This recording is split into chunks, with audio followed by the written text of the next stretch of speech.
1993 question 6 on internal resistance. So look at what you're given first of all. A heater of resistance 0.32 ohms. So this is 0.32 ohms down here. Power supply of EMF 2 volts. So that's given this time. And a lot of these types of questions you won't get the EMF. You'll have to figure out what it is. You'll just have a number written here, and it won't necessarily say EMF next to it. But generally, if it's one mark and it's asking you for the EMF, then you're just looking to read it straight off what it says on the power supply. Of internal resistance R, so this little dotted part in the box here is what's going on inside the battery. There's a certain amount of resistance associated with the chemicals that are within that battery. So that's going to affect this reading that you get on here. This is your TPD. State what is meant by electromotive force. So that's just a straight kind of memorization. Electromotive force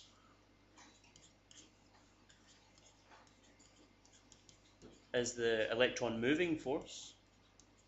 That's really what it stands for.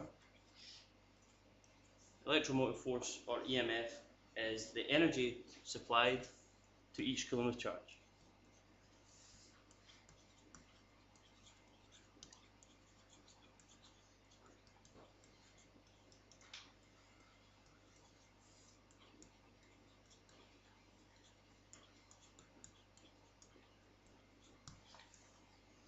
There's no other way of saying it, really. That's the simplest way to go for it. That's the definition, you just need to know that.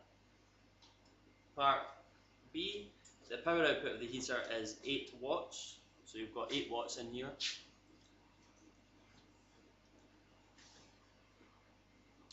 Calculate, in part 1, the current in the heater. Now you could go down the route, you might write down your internal resistance equation, but I wouldn't use that if you've got two clear values here. You've got power and you've got resistance, so that's the easiest way to calculate out what current is. If you've got power as 8 watts, resistance as 0.32 ohms, then you can calculate current from there, from P equals I squared R.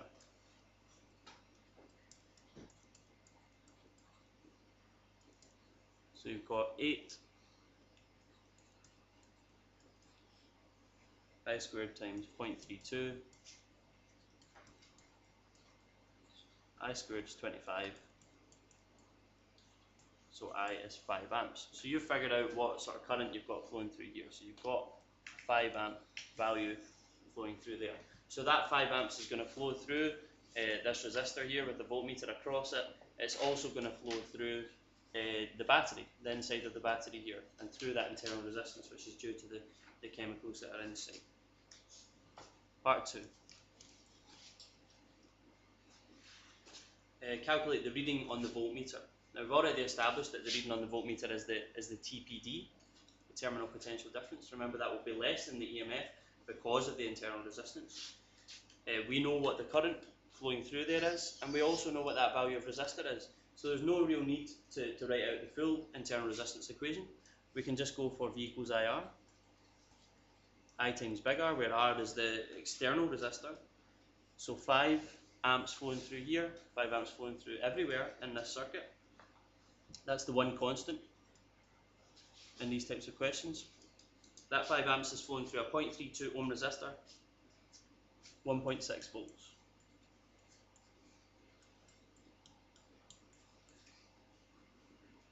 And then part 3, calculate the internal resistance of the power supply. This is where I would bring in our internal resistance equation. You can write it out like that, or you can write it out I times big R plus I times small r. I'm just going to keep it at that. So EMF is 2, that's given in the question. I is 5. Small r is 0.32. Big R, sorry, is 0.32, and small r is an unknown at this stage. So if you multiply that out, you could have started off doing that. It's going to end up with the same result. 2 equals 1.6 plus 5r, so 5r is equal to 0.4 if you bring that 0.6 over to the other side. the value for internal resistance is 0.08.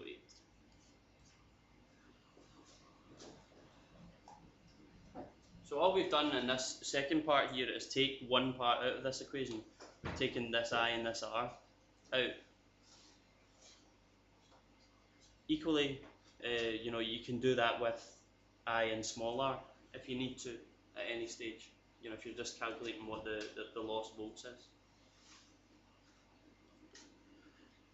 Part C is a bit more complicated.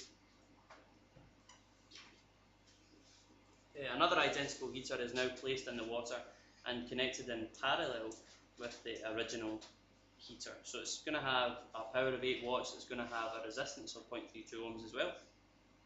The rest of the circuit is unaltered. How does this affect the rate at which heat is supplied to the water and justify your answer by calculation? So what you're really looking at is 2.32 ohm resistors